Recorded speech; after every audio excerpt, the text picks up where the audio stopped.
Salut, je suis le frère Judas. Je m'interroge, tu t'interroges, il s'interroge. Nous interrogeons tous sur certains sujets dont la compréhension peut nous faire éviter l'enfer pour le paradis où nous vivons éternellement avec le roi des rois, le Seigneur des seigneurs, la majesté des majestés, Jésus-Christ de Nazareth. Et aujourd'hui, voici ta question. Tu aimerais savoir si les enfants et les bébés peuvent se faire baptiser. Ok, je tiens déjà à te remercier pour ta contribution dans le mystère parce que c'est toujours important de remercier des personnes comme toi qui envoient des questions qui changent la vie des hommes que nous sommes.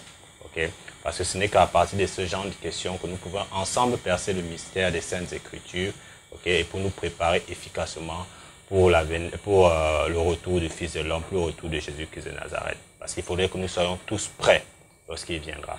Et nous ne pouvons être prêts que si tu continues à nous envoyer des questions comme celle-ci. Okay? Et comme nous faisons sur la Sainteté FM, comme nous faisons sur la Sainteté TV et sur www.lasainteté.com, nous répondons aux questions par la parole de Dieu. Nous ne sortons pas du cadre de la parole de Dieu. Okay? La Bible qui est l'unique parole de Dieu. Et c'est cette même Bible qui sera le support aujourd'hui pour pouvoir répondre à cette question que tu viens de nous envoyer. Cette question que je tiens encore à rappeler. Est-ce que les enfants et les bébés peuvent se faire baptiser? Okay. Avant de nous plonger dans les Saintes Écritures, il est important pour moi que je puisse déjà te faire comprendre ce qu'on entend par baptême. C'est quoi baptiser? Okay. Tu entends tout baptême, c'est quoi baptiser en quelque sorte? Okay. Baptiser vient du mot latin baptisare et du grec baptisaen qui signifie tout de immerger. Okay. Et immerger n'est rien d'autre que l'acte de sortir de l'eau. Okay. C'est-à-dire lorsque tu entres dans l'eau et que tu ressors, okay, quand tu ressors, c'est cet acte qu'on appelle immerger. Tu commences déjà à comprendre que ça n'a rien à voir certainement avec ce que beaucoup d'entités religieuses aujourd'hui enseignent. Okay. Beaucoup d'entités religieuses comme la religion catholique, okay, l'église catholique romaine, okay, l'église protestante également, qui consiste juste à verser de l'eau sur la tête, okay, 3 gouttes d'eau, quelque chose comme ça, et te dire tu es baptisé au nom du Père, du Fils et du Saint-Esprit. Ça n'a rien à voir parce que l'acte d'immerger déjà n'a pas été respecté. Okay. L'acte d'immerger n'a pas été respecté, par conséquent, la personne n'a pas été baptisée. Okay. Bon, maintenant, concernant les conditions à remplir pour être baptisé. Okay. Et là, maintenant, nous allons nous plonger dans les Saintes Écritures et nous allons ensemble voir si les enfants remplissent les conditions, okay, pour se faire baptiser. Est-ce qu'un enfant ou un bébé remplit les conditions que la Bible, okay, demande pour être baptisé? Et pour cela, je vais te demander d'ouvrir ta Bible, d'aller dans ta Bible et d'ouvrir Marc au chapitre 16 et nous lirons le verset 16. Marc 16, 16. Voilà ce qui est écrit dans Marc 16, 16. Celui qui croira et qui sera baptisé sera sauvé, mais celui qui ne croira pas sera condamné. Okay, tu vois qu'il y a un aspect très important ici dans Marc 16, 16, c'est la croyance. Okay. L'une des conditions à remplir pour être baptisé, c'est la croyance. Okay. Il faut croire pour être baptisé. Il faut croire qu'il existe un Dieu éternel et invisible. Okay. Il faut croire en Jésus-Christ de Nazareth pour être baptisé. Si tu ne crois pas, tu ne peux pas être baptisé. C'est l'une des premières conditions pour être baptisé. Maintenant, lorsque tu vois cette condition, est-ce qu'un bébé croit? Est-ce qu'un enfant croit? Un bébé ne sait pas qui est Jésus-Christ. Un bébé ne sait pas qui est Dieu. Un bébé ne sait pas qui était Adam et Ève. Un bébé ne sait pas qui était Abraham, qui était Isaac, qui était Jacob. Okay. Un bébé ne sait pas qui est Lucifer. Un bébé ne sait pas qui a l'enfer qui existe. Un bébé ne sait pas qui a le paradis qui existe. Donc maintenant, sur quelle base va-t-il se baptiser? Du moment qu'il ne connaît pas tout ça, du moment qu'il ne croit même pas déjà, okay, en Dieu. Okay. Il ne sait même pas s'il y a un Dieu qui existe. Okay. Donc, tu vois que l'une des premières conditions pour se faire baptiser, c'est la croyance. Un enfant et un bébé ne répondent pas déjà à cette condition. Par conséquent, il ne doit pas se faire baptiser. Okay. Maintenant, une autre chose, okay, une autre condition à remplir pour être baptisé, c'est la repentance. Et là, maintenant, je t'invite à lire le livre des Actes, okay, Actes chapitre 2, verset 38. Voilà ce qui est écrit dans le livre des Actes, chapitre 2, verset 38.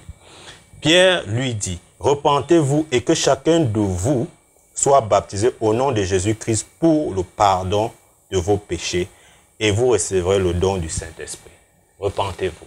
Okay? La seconde condition, c'est-à-dire pour être baptisé, c'est la repentance. Et se repentir n'est rien d'autre que abandonner son ancienne vie. C'est naître de nouveau en quelque sorte. Okay? un enfant ne peut pas se repentir. Okay? Un enfant ne peut pas se repentir. Un bébé ne peut pas se repentir. Il est certes vrai qu'il est écrit que nous sommes nés pécheurs, que nous avons été conçus dans le péché. Mais est-ce qu'un bébé sait qu'il a été conçu dans le péché? Il ne sait pas. Est-ce qu'un enfant sait qu'il a été conçu dans le péché? Il ne sait pas. Okay? Donc maintenant, sur quelle base doit-il se faire baptiser? Du moment qu'il ne connaît pas, okay, qu'il a été conçu dans le péché. Du moment qu'il ne sait même pas que voler c'est un péché, mentir c'est un péché. Okay? Du moment qu'il ne le sait pas, sur quelle base doit-il se faire baptiser? Puisqu'il ne peut déjà pas se repentir. Ok, maintenant, il y a un autre aspect que j'aimerais partager avec toi, et c'est justement là où interviendra l'action d'immerger, okay, dans la Bible. Okay. Et là, il s'agit ici là, de l'histoire de Philippe et de l'eunuque, okay, qui se trouve dans Acte 8, versets 36 à 38. Okay. Voilà ce qui est écrit. Je vais lire ça pour toi tout entièrement pour que tu puisses déjà comprendre que l'action d'immerger lorsqu'on se baptise est très importante. Voilà ce qui est écrit dans Acte 8, versets 36 à 38. Comme ils continuèrent leur chemin, ils rencontrèrent de l'eau. Et l'eunuque dit, voici de l'eau. Qu'est-ce qui empêche que je ne sois baptisé? Philippe dit, si tu crois de tout ton cœur, cela est possible. L'eunuque répondit, je crois que Jésus-Christ est le Fils de Dieu. Tu vois ici que l'eunuque, d'abord, pour qu'il soit baptisé, Philippe lui a demandé que si tu crois de tout ton cœur. Okay, il a dit, je crois que Jésus-Christ est le Fils de Dieu. Et avant ça, il te dit au verset 36 que lorsqu'il marchait, il vit un cours d'eau. Tu comprends? Un cours d'eau, c'est-à-dire l'acte d'immerger ici ne peut se faire que dans un cours d'eau. Et comme je t'ai dit lorsque je commence, au début, okay, ça n'a rien à voir avec les cours d'eau qu'on verse sur la tête, parce que l'acte d'immerger ici n'a pas été respecté.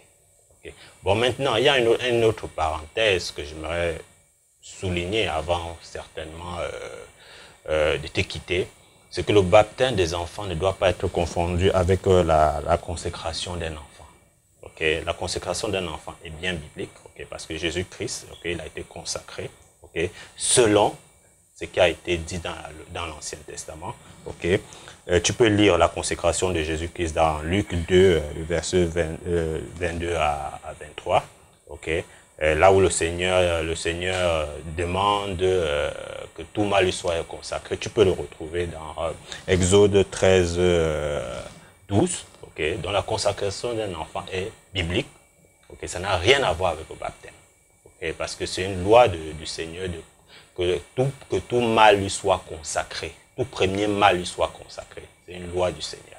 Okay. Maintenant, je pense avoir répondu à ta question. Okay, et je sais que ces réponses que tu as eues aujourd'hui, okay, ces justifications que tu as eues aujourd'hui, ces passages bibliques, qui t'ont permis de comprendre le mystère du baptême des enfants et celui des bébés, que tu partageras tous ces passages avec tes frères, tes sœurs et tes amis, okay, pour qu'ensemble nous puissions être prêts, comme je te dis au début, pour rencontrer le Fils de l'homme, Jésus-Christ de Nazareth. Okay, et j'attends toujours d'autres questions, des questions aussi pertinentes comme celle-là. Okay? Parce que je t'ai toujours dit, et je ne cesserai jamais de te le dire, en nous envoyant des questions, ça nous permet pas seulement de te préparer, mais ça nous permet également de nous préparer. Okay? Parce que nous devons être tous prêts pour revêtir l'habit de la sanctification lorsque le roi des rois reviendra, lorsque Jésus-Christ reviendra.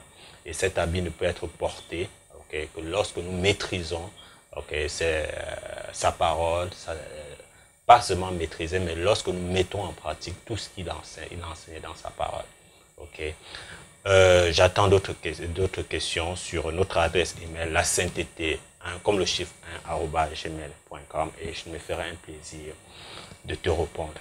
Que le Tout-Puissant, que Jésus-Christ te bénisse, au nom du Père, du Fils et du Saint-Esprit. Amen.